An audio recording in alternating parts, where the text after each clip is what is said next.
Hello students, আমি Nitish sir জ্ঞানজ্যোতি coaching সেন্টারের পক্ষ থেকে তোমাদের প্রত্যেককে জানাই আরো একবার স্বাগত।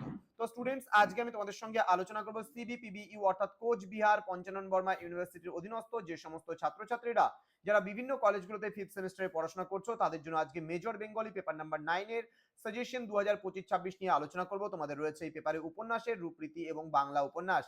এখান থেকে কোন কোন বিষয়গুলো পড়বে এই নিয়ে বিস্তারিত আলোচনা করার পূর্বে তোমাদেরকে বলে রাখি, যারা এখনো আমাদের চ্যানেলটিকে সাবস্ক্রাইব করনি তারা অবশ্যই চ্যানেলটিকে সাবস্ক্রাইব করে পাশে থাকা বেল আইকন অল প্রেস করে দেবে, যাতে নেক্সট টাইম থেকে কোনো ভিডিও আপলোড করলে তার নোটিফিকেশন তুমি সবার আগে পেতে পারো। এছাড়া অনলাইনে যারা ভাবছো আমাদের ক্লাস জয়েন করবে, নোটস নেবে, তারা অবশ্যই যোগাযোগ করো আমাদের অফিসিয়াল নাম্বার 7076398606 নাম্বারে অথবা 6295916282 নাম্বারে। তোমাদের টোটাল কোর্স ফি রয়েছে পার সাবজেক্টের জন্য জাস্ট ফর 199 রুপিসের বিনিময়ে তোমরা পার সাবজেক্ট আমাদের কাছে পড়তে পারছো। তো দেরি না করে আজই যোগাযোগ করো আমাদের সঙ্গে এবং যুক্ত হয়ে যাও আমাদের অনলাইন ক্লাসে। কিন্তু মেজরের জন্য কিন্তু আমাদের 499 রুপিস পার সাবজেক্ট। আবারও বলছি, মেজরের জন্য 499 রুপিস পার সাবজেক্ট এবং মাল্টিডিসিপ্লিনারি বা মাইনরের জন্য 199 রুপিস পার সাবজেক্ট। চলো শুরু করছি আজকের ক্লাসটা। প্রশ্নমান 10 এর জন্য তোমরা যে প্রশ্নগুলো পড়বে, প্রথম প্রশ্ন, জাগরির 4টি চরিত্রের মধ্যে মা চরিত্রের অন্তর্দ্বন্দ্ব ও বেদনা সবচেয়ে বেশি, মন্তব্যটি আলোচনা করো। নেক্সট রয়েছে ঐতিহাসিক উপন্যাসের লক্ষণগুলি নিরূপণ করে যে কোনো একটি ঐতিহাসিক উপন্যাস সম্পর্কে আলোচনা করো।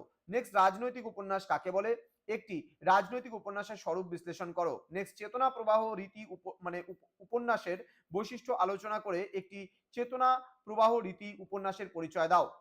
নেক্সট রয়েছে, জাগরি উপন্যাসের 4টি চরিত্রের মধ্যে নীলুর অন্তর্দ্বন্দ্ব সর্বাপেক্ষা বেশি, নীলু চরিত্রটি আলোচনা করে মন্তব্যটির সত্যতা বিচার করো। নেক্সট রয়েছে, ঐতিহাসিক উপন্যাস হিসেবে রাজসিংহ এর সার্থকতা বিচার করো। নেক্সট রয়েছে, গড় শ্রীখণ্ড উপন্যাসে নিম্নবর্গীয় মানুষের জীবন সংগ্রামে যে চিত্র ফুটে উঠেছে তা আলোচনা করো। নেক্সট, চতুরঙ্গ উপন্যাসে যে 4জন মানুষের জীবন দর্শন ফুটে উঠেছে তা সংক্ষেপে আলোচনা করো। নেক্সট রয়েছে, আঞ্চলিক উপন্যাস হিসেবে হাঁসুলি বাকের উপকথার কৃতিত্ব বিচার করো।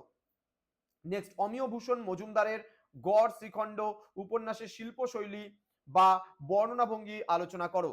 নেক্সট রয়েছে, রবীন্দ্রনাথ ঠাকুরের চতুরঙ্গ উপন্যাসে আধুনিক মনস্তত্ত্বের পরিচয় দাও। নেক্সট প্রশ্ন, তারাশঙ্কর বন্দ্যোপাধ্যায়ের হাঁসুলি বাকের উপকথা উপন্যাসে বনোয়ারি ও করালি দুই বিপরীত মেরুর মানুষের দ্বন্দ্ব আলোচনা করো। এবার প্রশ্নমান 6 জন্য তোমরা পড়বে, রোম্যান্স কাকে বলে, একটি বাংলা রোম্যান্সের সার্থকতা বিচার করো। নেক্সট, আত্মকথনমূলক উপন্যাসের সুবিধা এবং অসুবিধাগুলি কি কি, এই রীতিতে লেখা একটি বাংলা উপন্যাসের শিল্পরীতি বিশ্লেষণ করো। নেক্সট রয়েছে, ঐতিহাসিক উপন্যাস কাকে বলে, বাংলায় একটি ঐতিহাসিক উপন্যাসের আলোচনা করে এই শ্রেণীর উপন্যাসের বৈশিষ্ট্যগুলি আলোচনা করো। নেক্সট রয়েছে, জাগরি উপন্যাসের কথন রীতির বৈশিষ্ট্যগুলি আলোচনা করো। নেক্সট, জাগরির মা চরিত্রটি বিশ্লেষণ করে সমগ্র উপন্যাসের সঙ্গে তার যোগসূত্র নির্ণয় করো। নেক্সট রয়েছে, চতুরঙ্গ উপন্যাসে দামিনী চরিত্রটির বিবর্তন আলোচনা করো। নেক্সট, হাঁসুলি বাকের উপকথা উপন্যাসের নামকরণ কতটা সার্থক তা সংক্ষেপে আলোচনা করো। নেক্সট রয়েছে, উপন্যাসের রূপরীতি হিসাবে আঞ্চলিক উপন্যাসের বৈশিষ্ট্য লেখো। নেক্সট, রাজসিংহ উপন্যাসে দরিয়া চরিত্রটির গুরুত্ব আলোচনা করো। নেক্সট, হাঁসুলি বাকের উপকথা উপন্যাসে লোক সংস্কৃতি ও উপকথার ব্যবহার আলোচনা করো। নেক্সট রয়েছে, গড় শ্রীখণ্ড উপন্যাসে আঞ্চলিক জীবনের সঙ্গে ধর্মের মিশ্রণ কিভাবে ঘটেছে আলোচনা করো। রাজসিংহ উপন্যাসে ইতিহাসের সাথে কল্পনার মিশ্রণ কিভাবে ঘটেছে তা সংক্ষেপে আলোচনা করো। প্রশ্নমান 3 জন্য তোমরা কোন কোন প্রশ্নগুলো পড়বে, চেতনা প্রবাহ রীতির উপন্যাস, ময়না দ্বীপ, দহি ভাত গ্রামের তেলিবউ আঞ্চলিক উপন্যাস, রাজনৈতিক উপন্যাস, মনস্তাত্ত্বিক উপন্যাস, চম্পা চরিত্র হাঁসুলি বাকের উপকথায়, দেন উপন্যাসে অ্যান্টি নোবেল এর ধারণা। নেক্সট বলেছে, বনোয়ারি চরিত্র আত্মজীবনীমূলক উপন্যাস, জাগরি উপন্যাসে পিতা চরিত্র।